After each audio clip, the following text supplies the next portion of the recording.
Take little time. నాకు single line answer చెప్పగలరా? వచ్చే 10 ఏళ్ళు ఇప్పుడు పెరుగుతున్న స్థాయిలో, ఇప్పుడు చేస్తున్న స్థాయిలో అప్పులకు సంబంధించిన గ్రోత్ రేట్ ఉంటుంది, లేదు తగ్గుతుంది, తగ్గించగలం? ఇప్పుడు ఒకటి చూడాలండి, మేము వాస్తవానికి అందుకని ఈ ఫిగర్స్ ఇస్తే తప్ప ఇది క్లారిటీ ఉండదన్నమాట. అప్పులు 10 లక్షల కోట్లు లేవు. మీరు టీడీపీ కంపారిజన్ వద్దు ఇప్పుడు కదా. మీరు ఒక 5 ఏళ్ళు పరిపాలించారు, వాళ్ళు 5 ఏళ్ళు పరిపాలించారు, ఏం జరిగిందో ప్రజలు చూశారు, 2 సార్లు వాళ్ళకోసారి మీకోసారి తీర్పు చెప్పారు. The ends the matter. నేను అంటుంది కమింగ్ 10 ఇయర్స్ కోసం అప్పులు చేయకుండా ఆంధ్రప్రదేశ్ సస్టైన్ అయ్యే పరిస్థితి మీకేమైనా కనపడుతుందా? 5 సంవత్సరాలు ఫైనాన్స్ మినిస్టర్గా పనిచేసి ఈ ప్రభుత్వం ఏదైతే నిర్ణయాలు తీసుకుంటున్నారో, వాళ్ళ ప్రయారిటీస్ చూసినట్లయితే అప్పు మాత్రము మాకంటే డబుల్ చేస్తున్నారు. మేమే 3 లక్షల చిల్లర కోట్లు 5 సంవత్సరాలు చేస్తే 1,80,000 కోట్లు 50% 1 ఇయర్లోనే చేయడం జరిగింది, ఒక్క సంవత్సరంలో. పోనీ చేసిన డబ్బులు ఎక్కడ పోతున్నాయని చూస్తే ఎక్కడ కూడా స్థిరంగా ఎక్కడ కనపడుతుంది? డెవలప్మెంట్ మీద పెడుతున్నట్టు ఎక్కడ కనపడుతుందండి? ఆంధ్రప్రదేశ్కి ఒక రాజధాని లేదు. మీరు ఇంతకుముందు చెప్పారు, రాష్ట్ర విభజన జరిగినప్పుడు పదే విడిపోయి వచ్చాం. మద్రాసు నుంచి వచ్చాం, నష్టం జరిగింది. హైదరాబాద్ డెవలప్ చేసాము, బయటకు వచ్చాం, నష్టం జరిగింది. ఇప్పుడు ఆంధ్రప్రదేశ్కి ఒక క్యాపిటల్ కావాలనే ఎమోషన్ ఉంది కదా, దానిపైన ఖర్చు పెట్టడం నిరర్థకంగా ఎలా కనపడుతుంది మీకు? ఇప్పుడు ఒక ఉమ్మడి కుటుంబం తీసుకుందామండి, ఇద్దరు అన్నదమ్ములు ఉంటారు, భాగాలు పోతారు ఏదో రోజు ఏ కారణం వలనో. భాగాలు పోయినప్పుడు ఒకరికేమో వ్యాపారం వస్తుంది, ఒకరికి వ్యవసాయం వస్తుంది. సిమిలర్ అనుకోండి. ఇప్పుడు వ్యవసాయం వచ్చిన తమ్ముడు కానీ అన్న కానీ మళ్ళీ కోలుకొని ఒక స్థాయికి రావాలంటే ఇమ్మీడియట్గా తన వ్యవసాయాన్ని ఇంప్రూవ్ చేసుకుంటాడా, లేదా తను వ్యాపారం చేసేదానికి ప్రయత్నం చేస్తాడా, లేదా ఇంకొక మార్గాన మన ఇన్కమ్ పెంచుకునే దానికి చూస్తారా, లేకుంటే పెద్ద బంగ్లా కట్టుకుంటారా? కేర్ ఆఫ్ అయితే ఉండాలిగా. అంటే రాష్ట్రం అంటే ఏంటి అంటే క్యాపిటల్ అయితే కనపడాలి. అక్కడ మనం చూడాల్సినది మనకు పబ్లిక్ ఇచ్చిన మ్యాండేటు ఒక రాజధాని అవసరం కాబట్టి కట్టమనే, ఒక నగరం కట్టమనే. రాజధాని నగరం కట్టమని అయితే ఇవ్వలేదు కదా.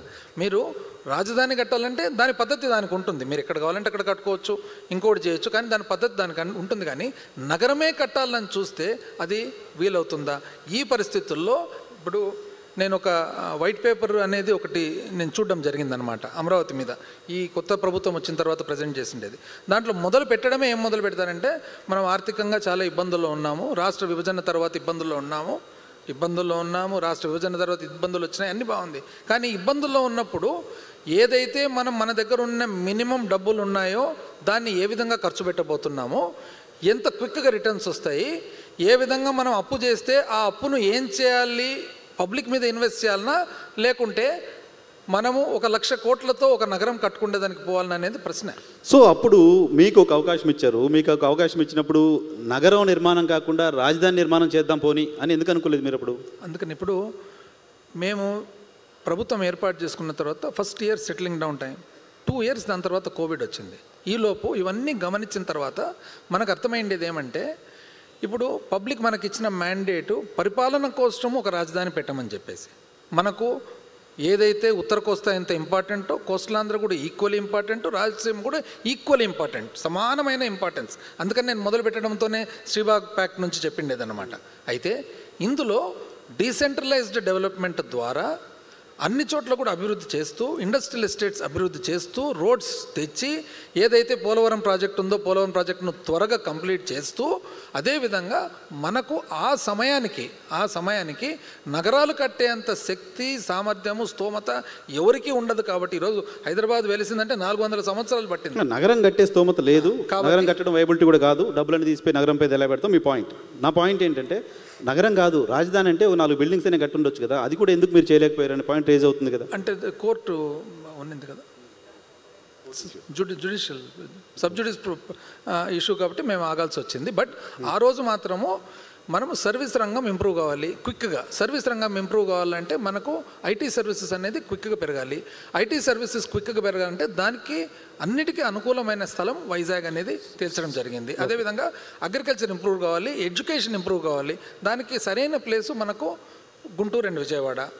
అదేవిధంగా మనకు బ్యాక్వర్డ్ రాయలసీమ ఉంది, బ్యాక్వర్డ్ రాయలసీమకు మనకు ఇరిగేషన్ అవసరం కాబట్టి మనము పోతిరెడ్డిపాడు నుంచి నీళ్ళు వచ్చేదానికి ప్రయత్నం. ఇవన్నీ ప్లాన్డ్గా, అంటే మనకున్న లిమిటెడ్ టైంలో లిమిటెడ్ రిసోర్స్, ఎందుకంటే పబ్లిక్ మనకి ఇచ్చేది 5 ఇయర్స్. సో 5 ఇయర్స్లో ఏం చేయగలుగుతాం? అందుకని నేను 30 ఏళ్ళ తర్వాత ఏదో జరిగిపోతుందంటే మనకి ఇచ్చిండేది 5 ఇయర్సే కదా. 5 ఇయర్స్ అయినా 30 ఏళ్ళకి ముందు 30 ఏళ్ళ తర్వాత ఏం జరిగిందని దానికి ఇప్పుడు ఫౌండేషన్ అవసరం ఉంటుంది. చివరికి ఒక చిన్న క్వశ్చన్ తీసుకొని సజ్జల గారి దగ్గరికి వెళ్తాను. సో మీరు ఇప్పుడు రాజధాని పైన ఈ ప్రభుత్వం పెడుతున్న ఖర్చు నిరర్ధకంగా చూస్తున్నారా? అంటే ఒకటండి, ఇప్పుడు పబ్లిక్ మనకి ఇచ్చిన మ్యాండేట్ రాజధాని కట్టమనే, నగరం కట్టమనే ఫస్ట్ పాయింట్.